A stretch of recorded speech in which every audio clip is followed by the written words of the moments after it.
Good evening, everyone. We'll call the meeting to order and start with our land acknowledgement statement.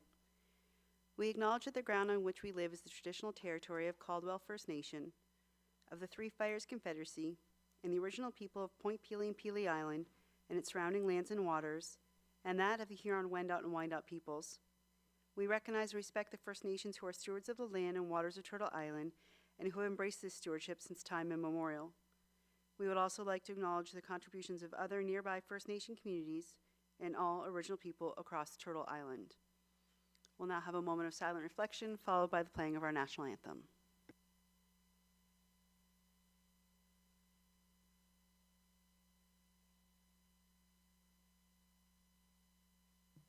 Please stand for the playing of the national anthem.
Okay, if we can get an adoption of the agenda for January 14th, 2025. Moved by Councillor Carrick, support.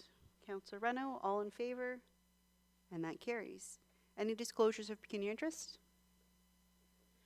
There being none, an adoption of the minutes of the budget meeting held on December 4th and 5th of 2024 and the regular meeting of council held on December 10th, 2024 be adopted as presented.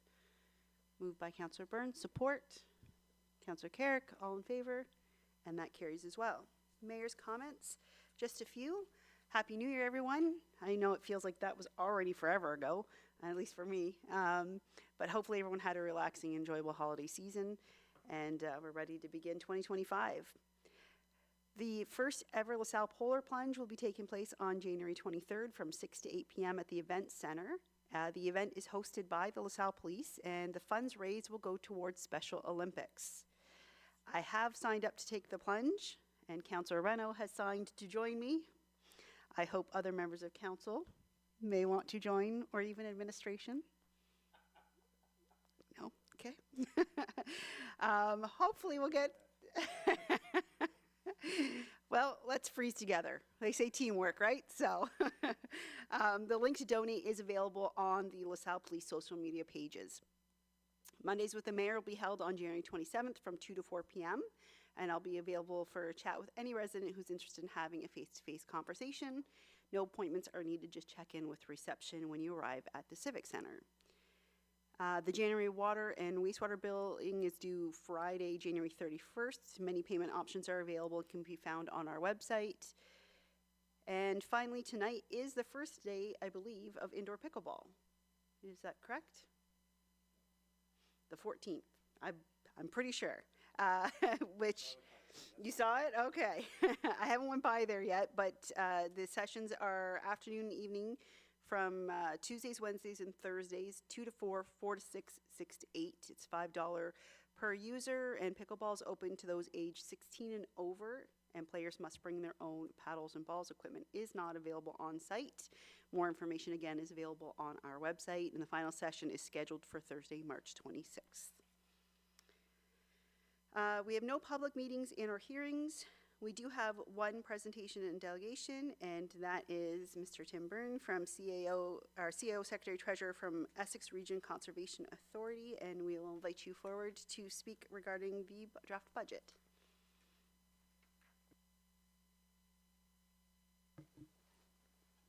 Thank you, Your Worship. I do realize I have some time constraints and some time limitations, so I'll keep my comments as brief as possible. Look at that, I'm already chewing up my time. It's been a challenging year, it's been a busy year, it's been a successful year. I need to acknowledge the great working relationship that we at the Conservation Authority enjoy with your staff.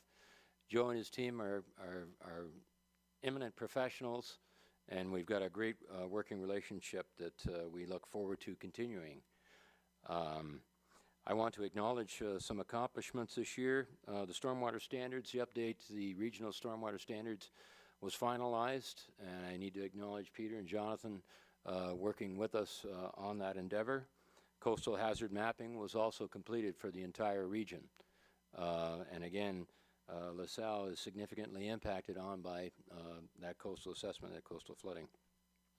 The Turkey Creek mapping was finalized late in 23 and ultimately approved and went to our board in early 2024, another success. Phragmites control was implemented at Petite Côte in association with the frag control that was implemented at the Colavino wetland. And we're watching it very closely with Environment Canada and monitoring just what is taking place there.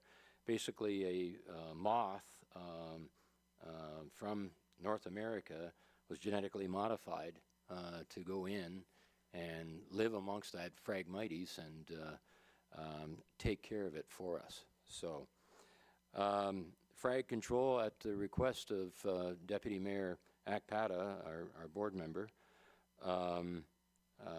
we've initiated an intermunicipal group to further along study and further along observations of the higher level frag control that's in place.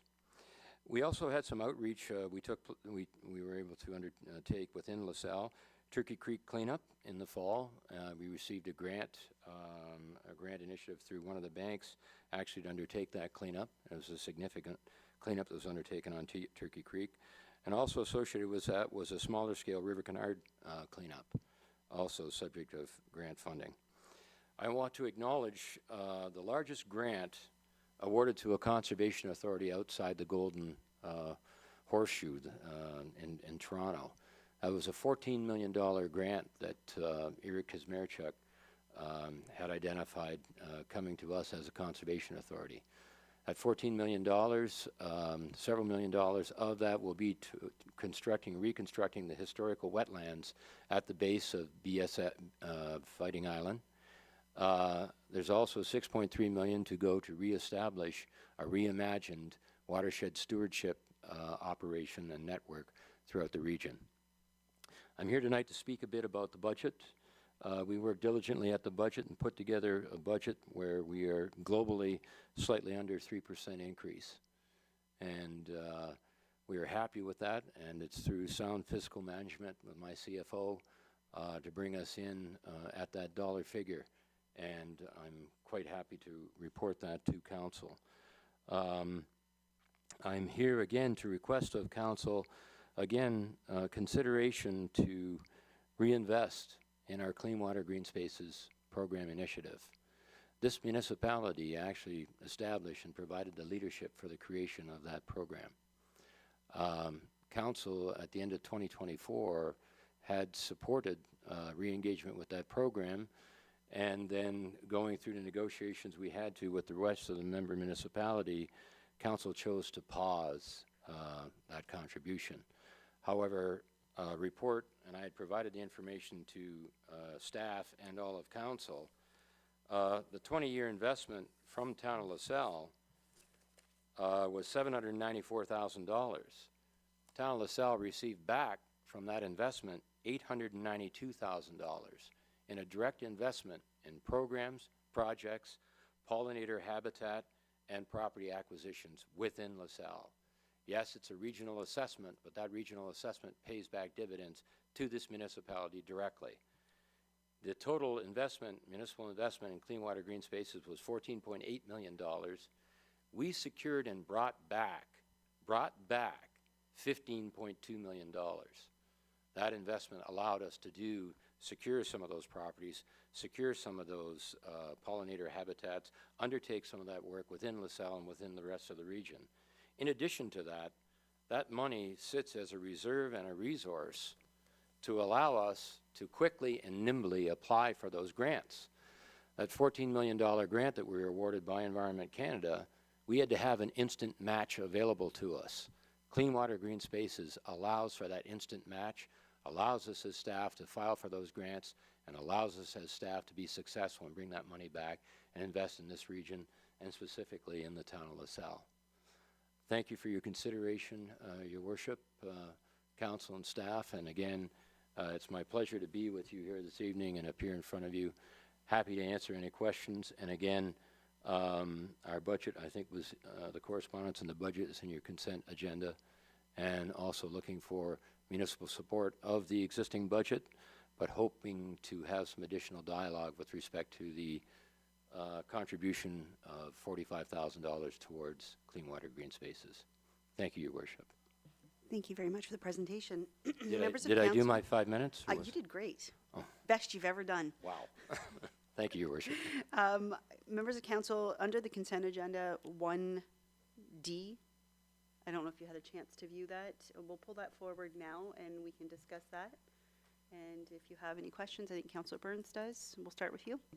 I guess my question is, why didn't we support it for $45,000? If the mayor or deputy mayor or administration can answer that for me, I certainly appreciate that, because I don't want our residents to think we're not a green community. So that's my question. Thank you. Thank you. Do you want to take it one? We'll have Mr. Militia take that to one for us. Thank you, Councilor Burns. The issue that arose with the Green Spaces Clean Water Fund really was around the regional support of it. And so when the province instituted the new Conservation Act, I'm not sure if I got that acronym correct, funding like Clean Water Green Spaces became a non-mandatory service. As a result, municipalities had the option to opt in or out, and it was incumbent on the conservation authorities, both here locally and across Ontario, to begin to negotiate with their partner member municipalities these agreements. And so, unfortunately, in Essex County, there was one or two municipalities that decided to back away, and really takes away from that whole regional effort behind it. I know Mr. Burney has presented to the CAO group recently, and we look towards opportunity to re-engage in that effort. But at this point, I believe that the paused municipalities are the town of Tecumseh, the town of LaSalle, and the city of Windsor, if I'm not mistaken. And so, again, we look to our regional neighbors to kind of re-engage with that, and hopefully we can find a amicable solution to go through that. From a monetary perspective, and again, not to say that $45,000 isn't a lot of money, but again, in relative terms to our budget, it's not a substantial amount that we would need to should we choose to re-engage, that we would need to have some sort of issue with. We have plenty of reserves that we can pull from. But that's the crux of the issue, is that whole regional participation, and because, quite frankly, the program was meant to improve water and green spaces for the entire region. If everyone's not going to participate, then that becomes a problem. Go ahead. So, where did the $45,000 go? Is it right out of the budget? Do we have a fund that we would put it in? Because I think in reading through the material from Mr. Burney is, if we're going to get grants, we have to have access to money. So if he has ready access to that $45,000 plus what everybody else paid, then when these projects come up, he can apply and get them. If he doesn't, then we don't have an opportunity to get that grant. So, is that right, Mr. Bernie? Basically, Through you, your worship, yes, the reserve is utilized for both property acquisition, matching grant, restoration, and reforestation. so I would ask, is there anything that prevents us, then another follow-up continues to that question is there anything from preventing us from having it come back to council and approve $45,000 if there's a land acquisition in LaSalle? Out of our stabilization fund, our green fund, whatever it is. So to finance or administration, whoever might want to answer that, please. Thank you. We'll have Mr. Langlois. So we put that $45,000 into our green space reserve. You know, if we did need to contribute, we could pull from there, or the tax rate stabilization reserve. It's important to note, I'm just looking at our budget right now. When we approved our budget or completed it, at that point in time, we didn't know the IRCA budget, so we budgeted $325,900, which is higher than the $308,000. So we're almost halfway there if we wanted to add it back to the budget. Thank you for the clarification. So the money could be available, I think, would be the answer, right? Thank you. Councillor Carrick. I don't know, I remember going through this in the early 2000s. So we worked hard to get this fund, and it's unfortunate that not every municipalities are participating, and that's the kicker. And I don't think that's appropriate, but I do know, Dale, you just had mentioned that we did overestimate their budget. Now, we didn't take that money out, did we? And we did our own green space fund with the money from last year, so we already put money in that fund, our fund, right? So it did not go to someplace green. Like, it was for our own stuff, for trees, whatever we need to do, buy property, whatever it stood for, even toward the water. So I guess the question I have is, the excess that we had left over, did we take it out already, and we brought our budget down with it? And if it's still there, I'm of the, I don't have a problem moving forward, but I want every municipality to be involved. I don't think that's fair that 6 of us would pay for the 7th, or vice versa if it's going on in that thing. That's the concern I have. When we started this, everybody was on board, and we were all gung-ho, and we did a lot of good, as you'd mentioned, which was awesome. So I think, I don't want to close the door, but I want to wait, I'd like to see the report, just to make sure, and if we can get everybody else on board, I'd be more than happy to recontribute. I think that's the fair and right thing to do, and I think even next year's budget, we'd make sure that we would take care of that, and we'd be back involved. That's how I feel at this point. So I think that's kind of clear as not some of the water around here. No, just kidding. Councillor Reno. Thank you, Your Worship. I'm happy to hear that there was money allocated in the budget, not specifically for this reason, but that the money has been built in at some point. I do believe that with Windsor, Tecumseh, LaSalle being the ones that are out, if we were to go back in after the report, I think it would show leadership, and I think it would show the other two parties that, you know, one of the larger municipalities, and that we believe in this. So I would support getting a report back to make sure that we can afford this, and that it sounds like we can. But I don't know of too many municipal services that we can put out $1 and get $1 back. There's just none out there. So those are my comments. Thank you. Deputy Mayor. Thank you, Your Worship. Just a little bit off track. I've just been texted by one of our residents who wanted to know the timeline for the Phragmites engagement across the county. It's the same folks that have been pushing me to bring Phragmites up all the time. So we do have some folks that are watching, Your Worship, and if you have a timeline that you could share with the public so they could participate in the discussions and be aware of how we're moving forward on a regional Phragmites perspective, sir. Thank you, through you, Your Worship. The group is only being formulated right now in response to your request, Deputy Mayor. And a meeting will be scheduled with the municipal representatives first of all, and then following that, we will proceed with public engagement to, again, secure public engagement. The first component, though, is dealing with mapping the extent of the municipal drains, and because our GIS programming already has a lot of that mapping in place, I'll be contacting some of Joe's staff with respect to some of the additional mapping that LaSalle has. Once that mapping is finalized, we report back to the municipal representation, and then we start a process of community and public engagement. Thank you, Your Worship. Councillor Carrick? A couple more things. So anyways, we certainly appreciate all the work, especially the Turkey Creek, all the reports and the moving it forward. But I have a question about, and along those lines, the flooding. So I usually ask this as on the board, local forecasts for this year and maybe next year, water levels, as we approach spring and into the summer. Thank you. Through you, Your Worship. We are right now approaching long-term average levels. We are still high. We have fluctuated significantly through various numbers of SAISH through the summer, in which wind and high and low pressure systems artificially pushed the lake to the east end of the lake. With the loss and the change in those weather systems, the lake level has flattened back out, leveled back out. We are still slightly above all-time record high levels.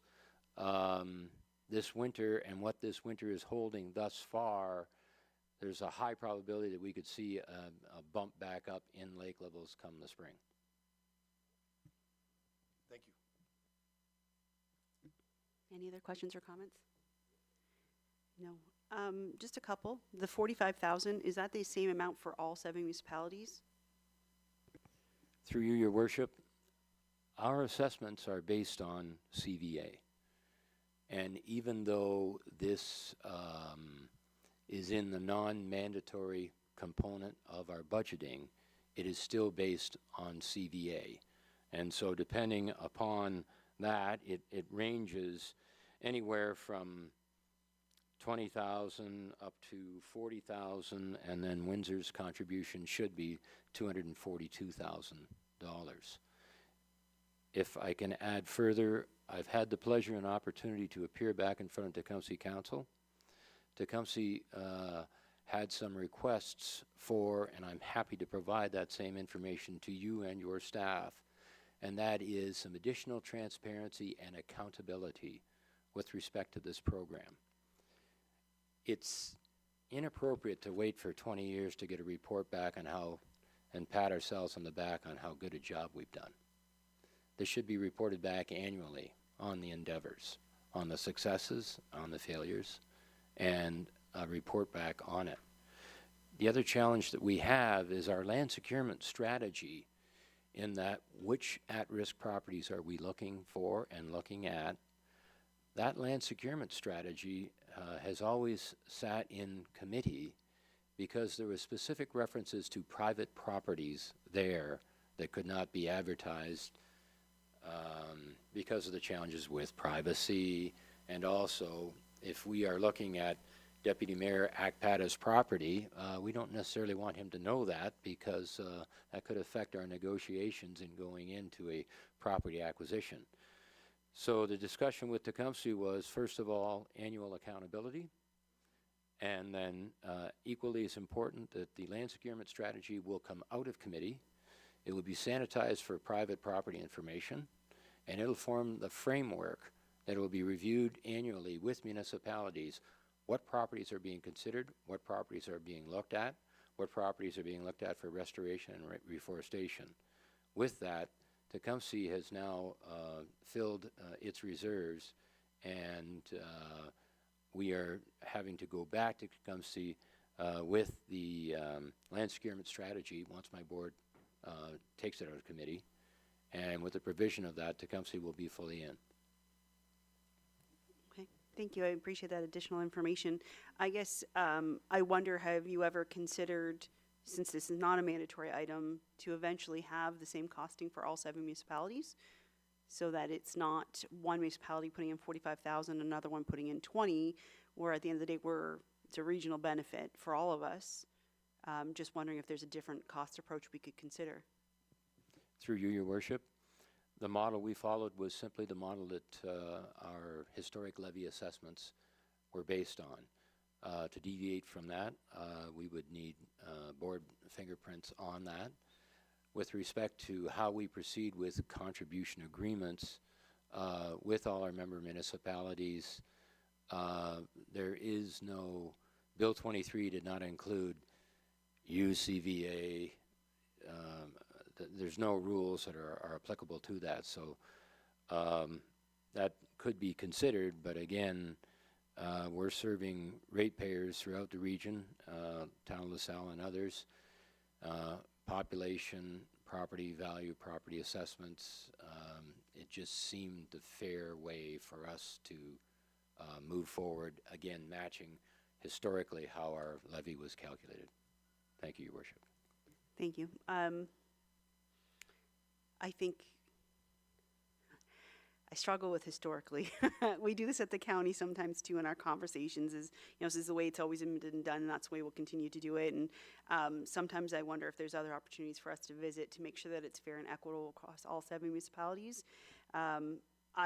If Windsor is a completely different consideration for me because their portion is quite a little bit larger than the county, each of the 7, and I'm sure that conversation with them looks quite different. If all 7 municipalities were in the county to agree to join the program again, the funds that are contributed, do they stay in the county, or is it just a regional Windsor-Essex, wherever the land's for sale, wherever we can focus? Thank you, through you, Your Worship. The funds that we've collected from the 5 contributing municipalities have been set in a separate reserve from the historic funding. We still have a reserve from the historic funding of $1.8 million. That was a regional contribution. The 5 municipalities that have contributed through 2024, that is set up in a separate reserve. There is every opportunity, and with unanimity of the county municipalities, that program could actually fulfill its objectives for the county municipalities. The City of Windsor's opportunities to meet its objectives of the provincial policy statement that deals with natural heritage protection, identification, and water quality initiatives as addressed through the PPS, most of those occur outside of city boundary lines. It occurs in the county. So again, large-scale property acquisitions, if that was to move forward, the city at this point in time is holding $158,000 in an IRCA reserve within the city. We have no rules defined as yet for engagement and how I get at that money. So that has to be clarified. But the city is contributing, not at the full CVA, but it has. I am reapproaching the city and hopefully have them engaged to the level that they historically had supported. But the county, in unanimity with Pelee Island also contributing, which is Pelee Island has agreed to, a separate reserve can be held and the program could work in that way. And again, through some of the work, the great work that you, Your Worship, and Deputy Worship have been doing through the county official plan, it is the vehicle. We are the vehicle for that to actually occur, to hit the 15% coverage. And this fund is how it can be satisfied. The Conservation Authority can avail itself and apply to grants that the county can't, and the municipality, they're simply not available to the municipality. And those grants, we've been very successful in attaining those grants. The financial statements can all be provided about these numbers that I'm quoting. They are not things that I pull out of the air. And again, our record speaks for itself with that. Thank you very much. I think council made it pretty clear that they'd be interested in a further report with that additional information for us to consider. And I think it's just really important to note for any residents who are watching that We obviously consider this important as we are still putting those funds away in a budget, in a line item, in case it's needed in the town of LaSalle, so that I don't want anyone to assume that we're not interested in this or want to protect our green spaces. It's just at this time, the funds aren't going directly to IRCA. Right now, they're sitting in a different reserve. So, members of council, if there's a recommendation you want to put forward, I know we have some already for the budget, but if there's anything additional regarding the report, we can do that at this time.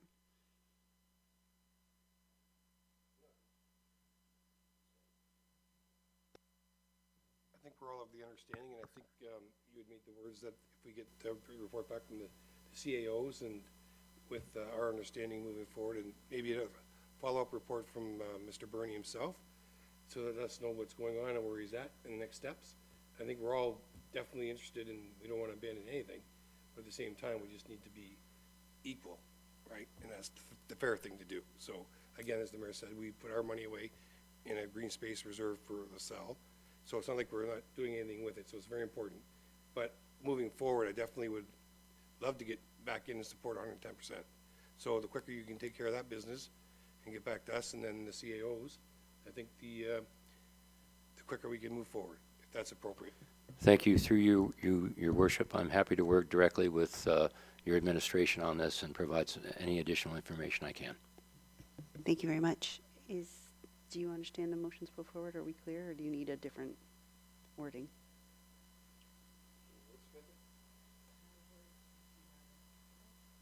I can get one. So are you moving? Yeah. Okay, so moved by Councillor Carrick and Yes. support by Councillor Burns. So we are moving the recommendations in the report and then also asking for further information on the Clean Water Green Spaces program to come back at a future meeting.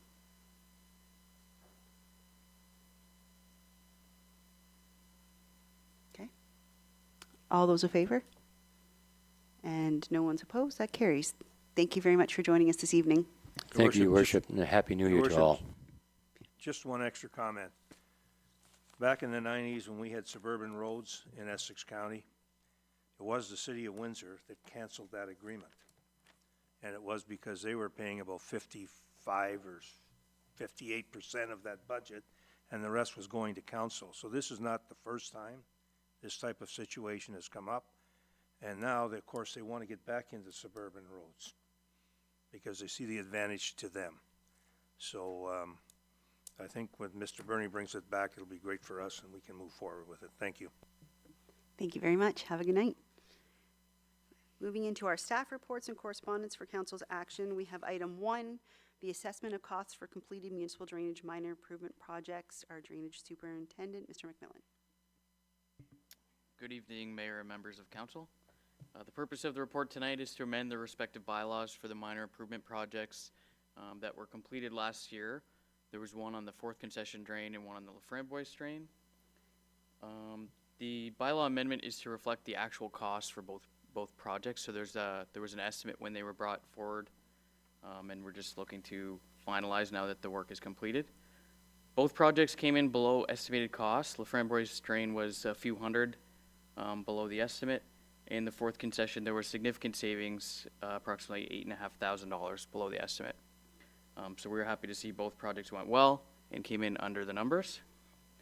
Finalizing the amendment of these bylaws will allow for the assessment of the remaining project costs, and these costs will be assessed as per the municipal drainage billing and collection policy. And with that, I'm available for any questions. Thank you very much. Members of council. Councillor Reynolds. Just one question for finance. The funds for these types of repairs, are they in a general reserve or are they actually funded through a water reserve?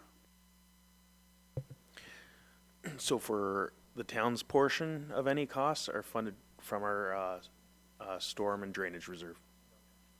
Thank you. Oh, but there's no town portion on these ones. Mr. No, oh, on these.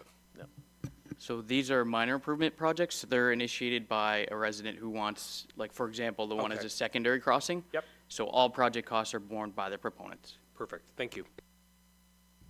Any other questions or comments? There being none, Recommendations at the report of the drainage superintendent dated December 13th, 2024 regarding the assessment of costs for completed municipal drainage minor improvements projects be received, and that bylaws 2025-003 and 2025-004 be adopted at the appropriate time. Moved by Councillor Reno, support by Councillor Carrick. All in favor? And that carries.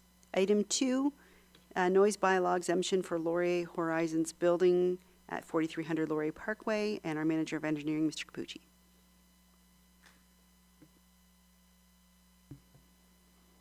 Thank you. Mayor and council members, evening. I'm trying to get this to go full screen. Last time I did it, it did not work, so we're going to try it again and see if it.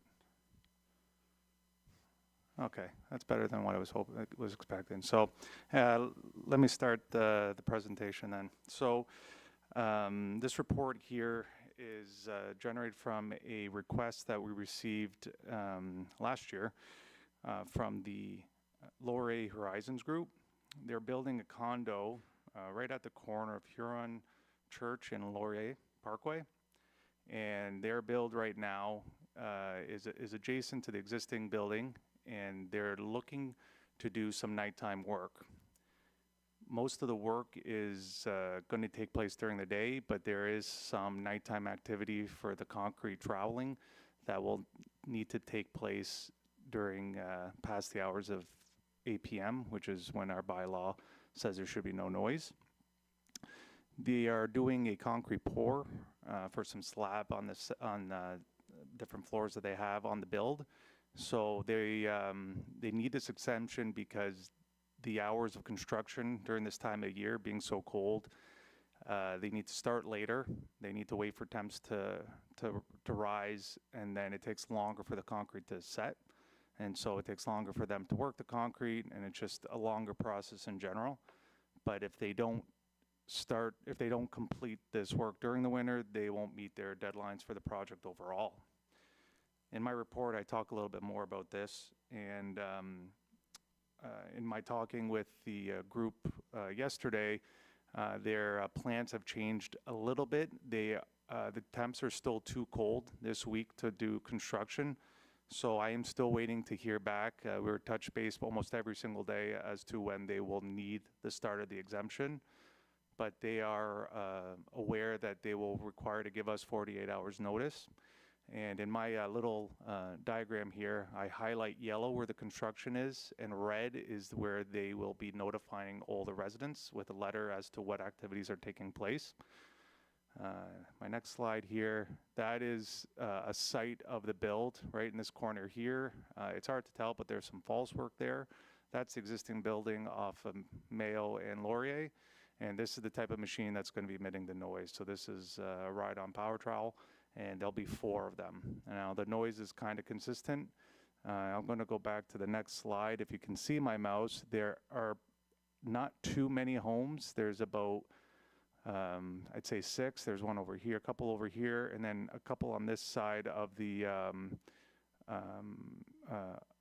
on this side of the property that are right adjacent to the construction site. These lots here, if you can see my mouse, there are no builds there. Sorry for it being small, but there are no buildings here.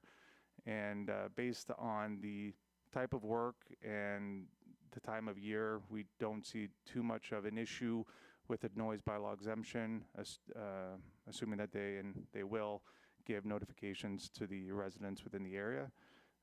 Since we posted this, I haven't heard any residents calling to the town, nor have I heard any residents talk to the contractor regarding this work. And I can answer any questions that we have from council.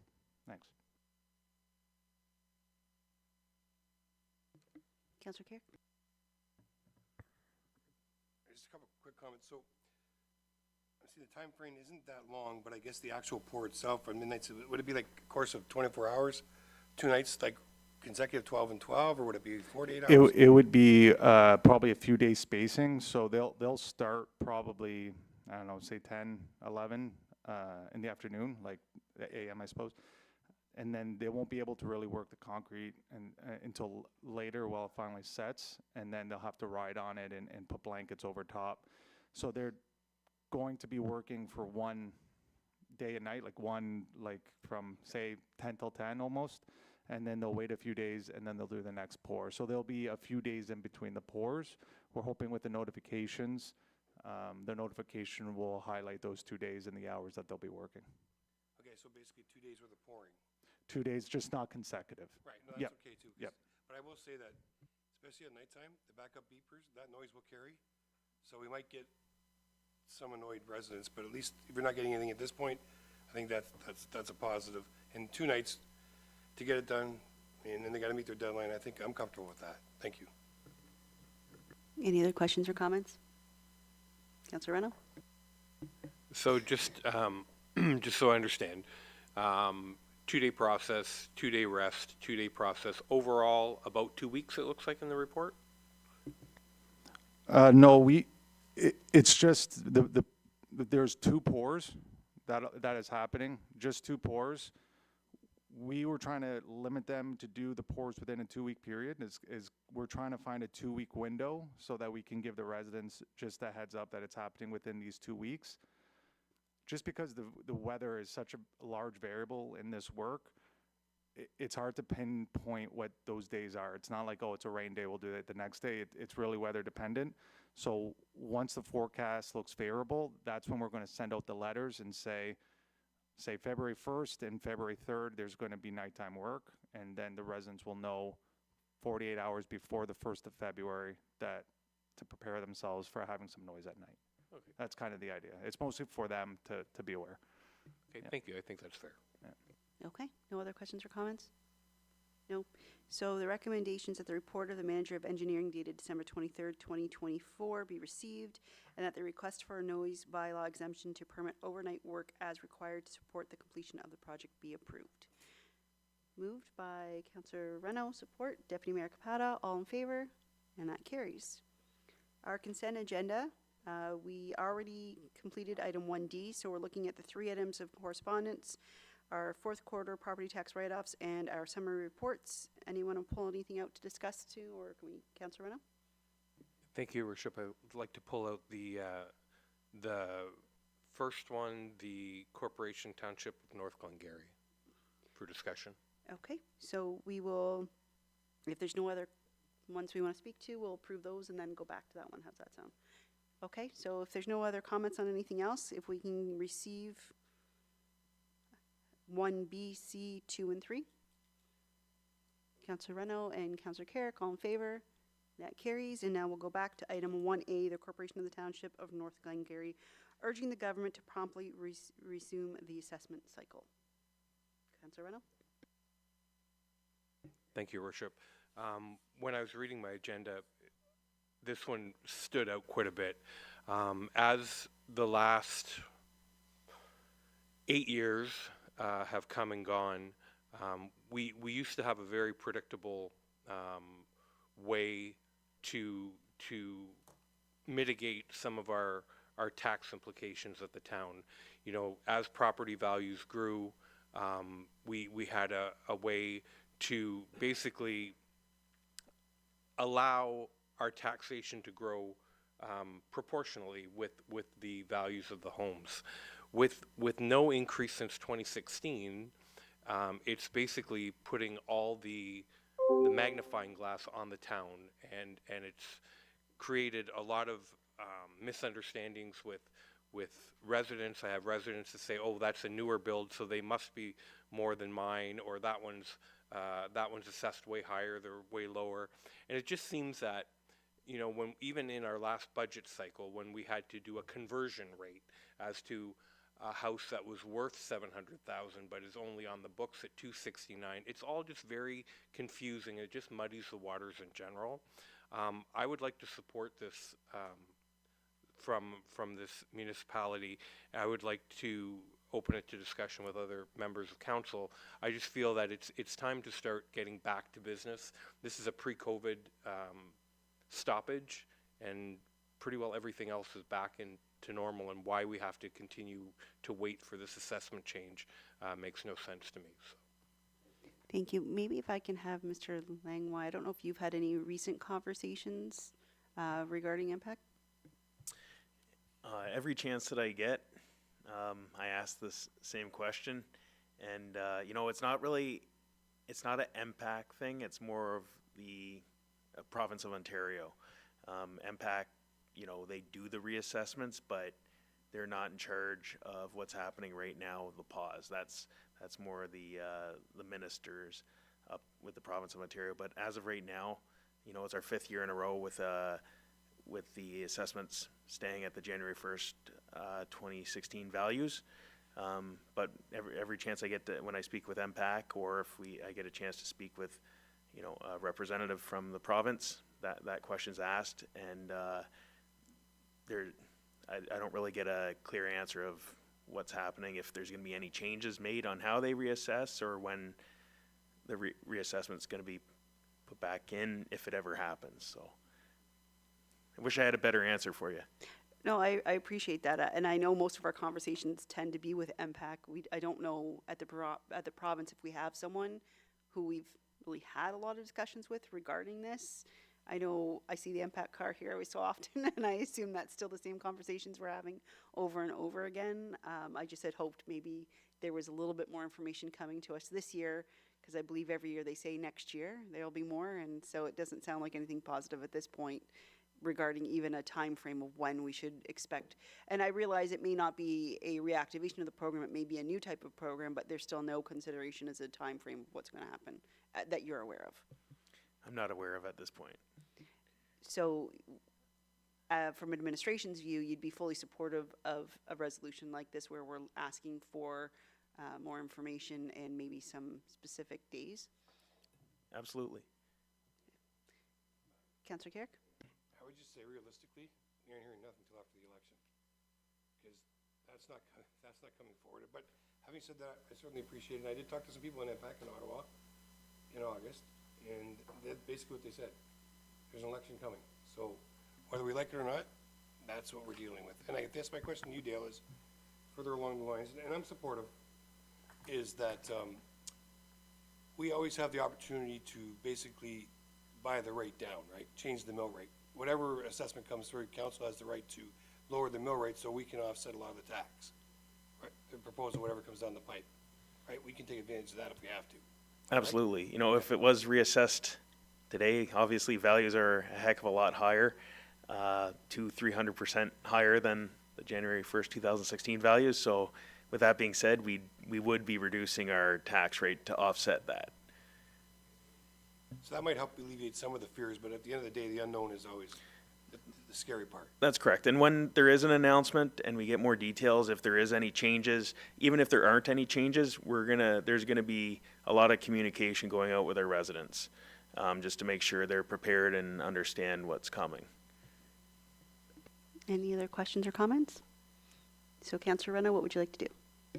I'd like to ask that we support the resolution from North Glengarry and circulate that support to the individuals as listed in the motion, and that we also include Anthony Liardi, our local MPP, in that list. And I'd ask for council support in that motion. I'll support that. Support by Councillor Burns. All in favor? No one's opposed, and that carries. Thank you very much. Item J1, Essex County Council highlights for December 4th, 2024. Recommendations that the County Council highlights for December 4th, 2024 be received. Any questions? There being none, can I get a motion to receive? Deputy Mayor Capata, support. Councillor Reno, all in favor? And that carries. Any questions and statements by council members? Councillor Reno? Once again, I want to thank Public Works. I was in Walkerville when the snowstorm last week hit, and we had a discussion about how long it would take for their roads to be cleared. When I got home, my road had already started being cleared, and 2 days later, when I went back to visit my friend, he still had a pretty good packing of snow on his street. So thank you very much for everything you guys do. I know we're probably beating a dead horse in the congratulations, but you do deserve it. Thank you. Thank you. Any other questions or comments? None? We have no reporting, no notices of motion and no closed session. So we'll go right into our bylaws, and we have 4 of them this evening. And that the bylaws be given a first, second, third reading and finally passed. And that's bylaw 2025001, 2025002, 2025003, and 2025004. And I can go into detail if you want. Otherwise, looking for a mover. Moved by Councillor Carrick, support by Councillor Burns. All in favor? And that carries. Our confirmatory bylaw is 2025006, be given a first, second, third reading and finally passed. Councillor Reno, Deputy Mayor Capata, all in favor? And that carries. Our schedule of meetings for the month of January is listed below. Thank you for joining us online since no one's here in person. Have a good night, everyone.